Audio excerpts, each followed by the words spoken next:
a light in the moon.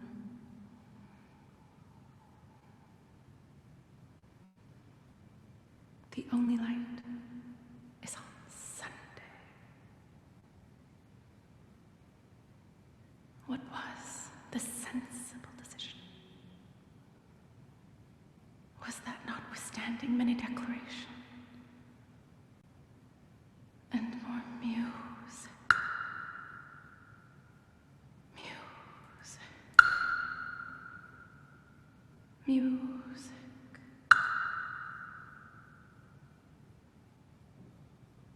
not even notwithstanding the choice,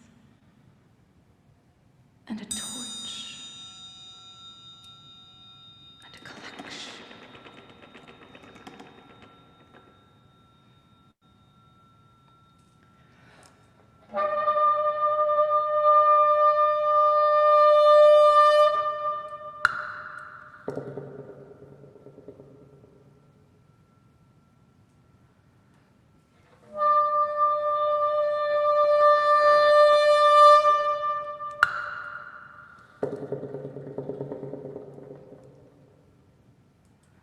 Notwithstanding the celebrating hat and vacation.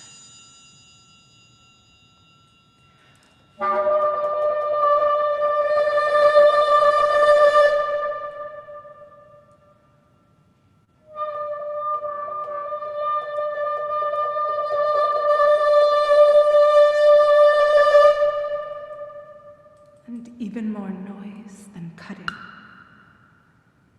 Notwithstanding Europe and Asia.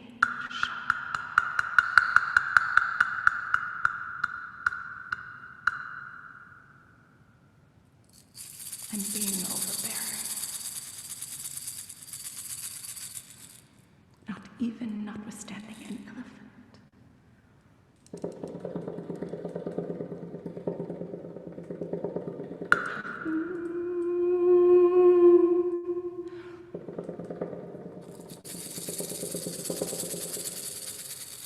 And a strict occasion.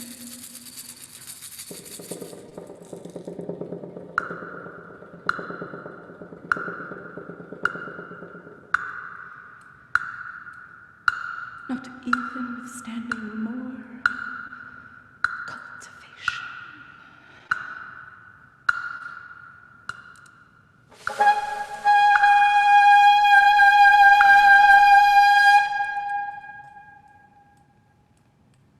And some seasoning. Not even with drowning. And with the ocean being encircling.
Not even with more likeness and any cloud.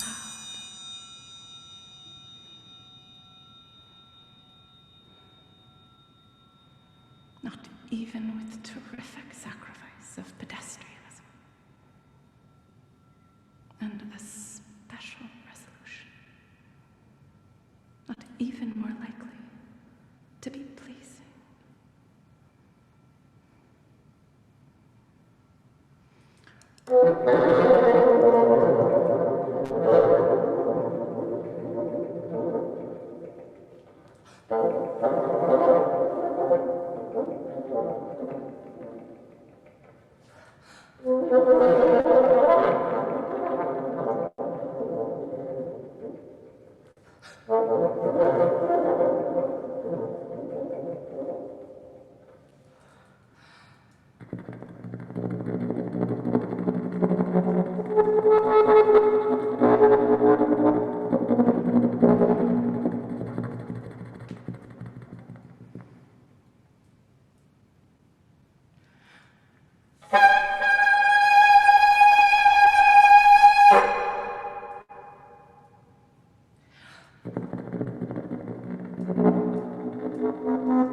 The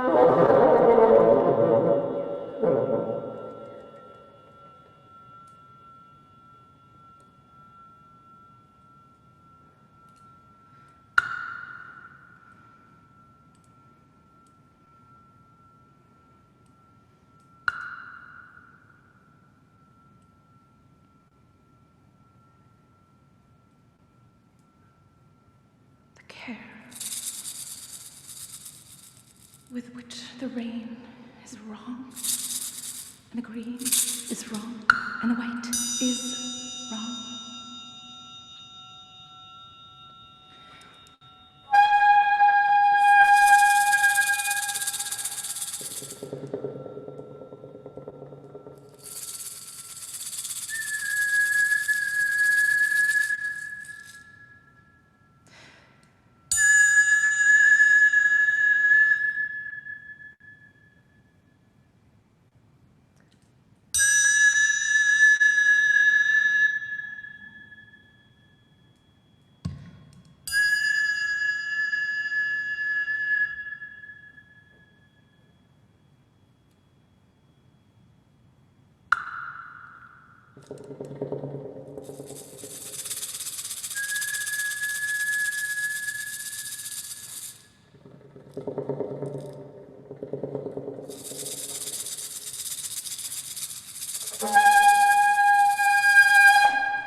The care with which there is a chair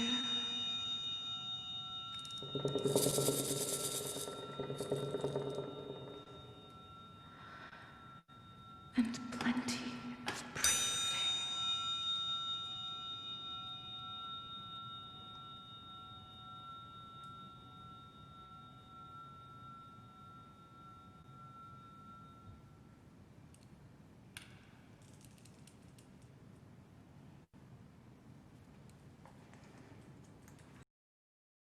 We're thrilled to welcome Marcos Balter into the room, and Hi, everybody.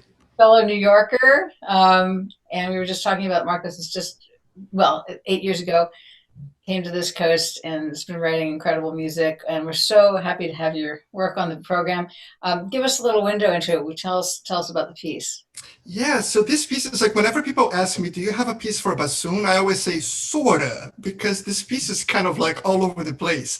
It's based on a poem by, oh, it's not a poem really, it's based on a text by Gertrude Stein from Tender Buttons, which is a book that has 3 sections. The first one is objects, the second is food, and the last one is called rooms. And this is the last paragraph of rooms, and it's about acknowledging space and creating space.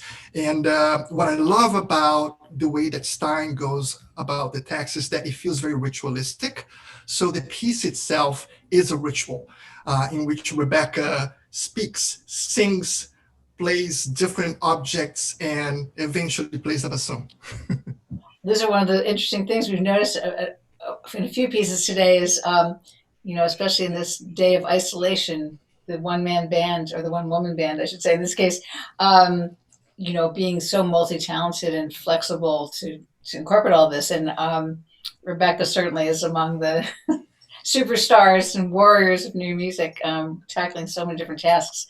So yeah, maybe do you want to tell us a little bit, like, what's this time period been like for you in isolation?